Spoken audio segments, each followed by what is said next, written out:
Welcome back to the How to Podcast series. It's Dave. Hope you're doing well. We are in November. We're releasing an episode every day for the entire month of November. Oh boy. I hope you're doing well. I hope you're enjoying a daily episode for the entire month of November. Woo! It's a lot of podcasts, everyone. Have you tried? Are you doing this? Are you part of this? Let me know. howtopodcast.ca. Let me know about your show. Are you doing the 30 days? Is it just me? But I hope so. I hope you're trying it. And what I wanted to do on this episode for November is I wanted to talk to you about a book that I found when I went through my Audible list. And I got to be honest, when I find a book about podcasting, it's quite boring, very snore-worthy. I'm just like, just tech stuff, blah, blah, blah. There's authors, I call them authors, but, they get all their information from everyone else, compile it into a book, and then slap their name on it like they wrote it. And they didn't. They just had somebody else do all the work for them. And I don't know. I don't know. So we can get a book like that from a guru, and they say they wrote a book, but really they just copy-pasted. Sorry, but that's not really a written book by you. I'm just going on a tangent here. But when I found this book on Audible, I was hesitant because it's another book about podcasting, and how much can you learn from another book about podcasting? But I loved this book. Okay, now, a word of caution, this book is not for young ears. You're like, Dave, a podcasting book that's not for kids? Well, there's some words that they like to use. They're very colorful in their language, in their vocabulary, and they like to use some interesting words. So if you're not that type of person and you don't want to listen to that, maybe this isn't the book for you. But I laughed out loud many times listening to this book because of the way it was presented. The book is done up by the McElroy family. There's some brothers, their wives, a bunch of people jump in here. Even Dad gets on here on the audiobook. And again, I just laughed and laughed so many times. So if you have small children and you're on the way to work and you're in the back seat and they're not listening to Baby Shark, this might not be the audiobook to play in that situation, maybe when you're by yourself or with your earbuds, but you will laugh. And it is a great overview of all things podcasting from their perspective, and you learn a lot from their mistakes and who they are. And I don't know. I just really, really enjoyed it. So in this book, they will walk you through the process of turning an idea into ear candy for legions of fans. They share their experience on everything from deciding on an effective name to what type of microphone to use and to making lots and lots of money. And spoiler alert, you probably won't. It's a must listen for anyone interested in podcasting. Everybody Has a Podcast Except You shares the keys to success as well as the mistakes to avoid, and draws on a vast experiences of these three and some of the funniest and most successful podcasters working today.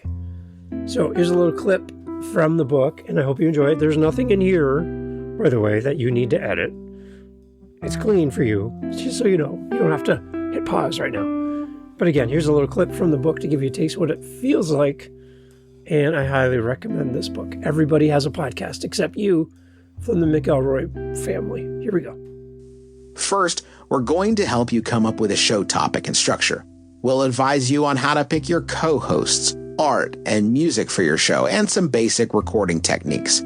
We'll talk you through buying equipment, which won't be as expensive as you're imagining, we promise.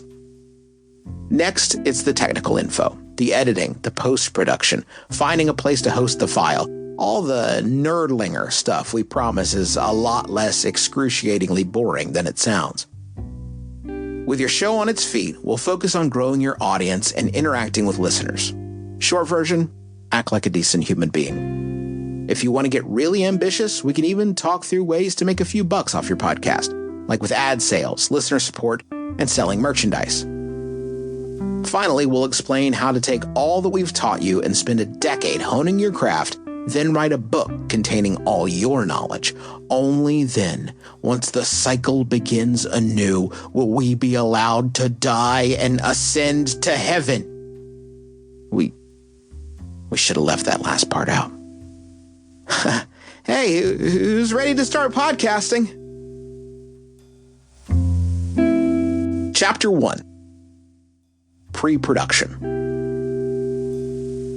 What's your podcast about? In podcasting's golden era, or at least when we started our first show in 2010, you didn't need your podcast to really be about anything. Hell, you barely even needed a microphone. There were fewer podcasts in those days, and listeners were just happy to have something, anything, to fill the terrible silence. That's not just me pining for a simpler time, though I'm 39 now, so I do that a lot. But it's important for you to understand that your favorite show, especially if it's been around a while, is probably not a good model for what a podcast can be about. As of this writing, there are something like 850,000 podcasts out there, according to Podcast Insights. You might be the world's most charming conversationalist or gifted storyteller, but unless you're already a big star, you aren't going to rise above the din without a great concept. You just won't. There are just too many podcasts competing for the same oxygen. Ear oxygen. You get the idea. First, you need your concept. You can start with a paragraph about what you want to achieve and how exactly you'll go about it, but it's important to be able to boil it down to a single sentence pitch. Remember, the pitch isn't just for you.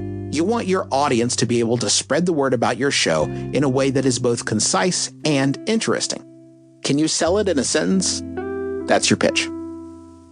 Heck, even the big stars have more success when they have a strong pitch. The first line of the Apple Podcast listing for Anna Faris's Unqualified is, quote, "not great relationship advice from completely unqualified Hollywood types," end quote.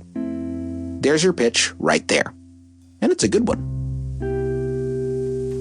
The big sentence.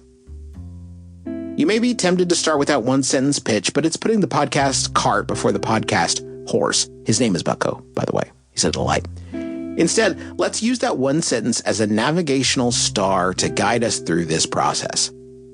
Give yourself the freedom to roam around as you hone your pitch.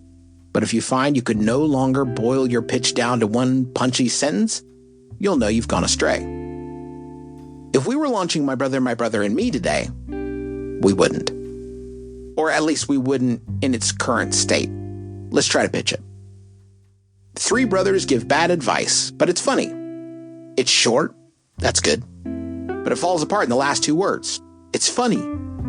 The listener reads our pitch and rightly replies, but who says it's funny? We look at one another furtively and blurt out, we do? Except we're talking to nobody, because the listener has already moved on to one of the other 500,000 shows.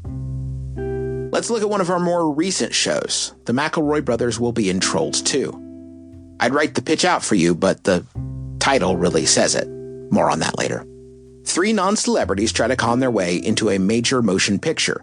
Now, maybe that's a show for you, maybe it's not, but you're at least able to make an instant judgment call about whether you want to listen. My show Sawbones, A Marital Tour of Misguided Medicine is, well, it's right there in the subtitle, isn't it? So that's the big sentence. Let's start building it.